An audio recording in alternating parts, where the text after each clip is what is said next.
In yet another attempt to disrupt the negotiation process and any peaceful initiatives, Kiev continues to escalate hostilities. Following the defeat of Ukrainian incursions in the Russian border areas, Kiev predictably made another suicidal attempt to penetrate into the KURSK region. Notorious Ukrainian units, including the media-famous 47th Mechanized Brigade, the 425th Assault Brigade Sakala, and the 24th Separate Assault Battalion Aidar, were involved in a new large-scale offensive along the border.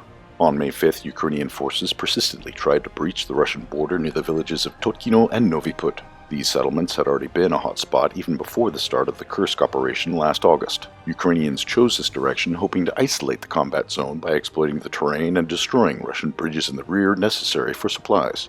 Ukrainian troops attempted a series of assaults on foot, quad bikes, and with mobile equipment, supported by IMR engineering vehicles and tanks. However, coordinated Russian firepower destroyed all enemy equipment and personnel.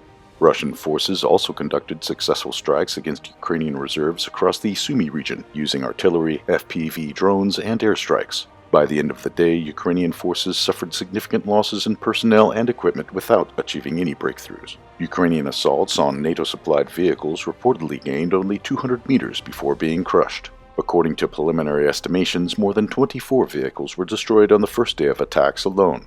The immediate Ukrainian objective appears to be securing a foothold in Totkino, which could threaten Russian supply lines. If successful, their next move could be an advance towards Glushkova from two directions aimed to cut off the Russian forces west of the river. Such an outcome would undo Russian gains in the KURSK region amid negotiations, providing Kiev with a much-needed morale boost and political leverage with Western sponsors. While some speculate that the Tyotkina offensive could be a diversion, past Ukrainian operations have often lacked follow-through.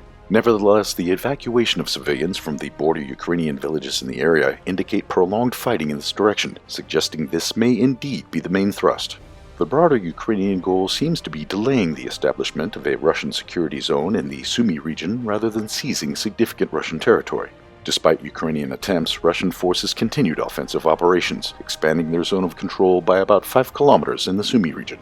The Ukrainian military political leadership shows no intention of pursuing peace, instead preparing for further escalations.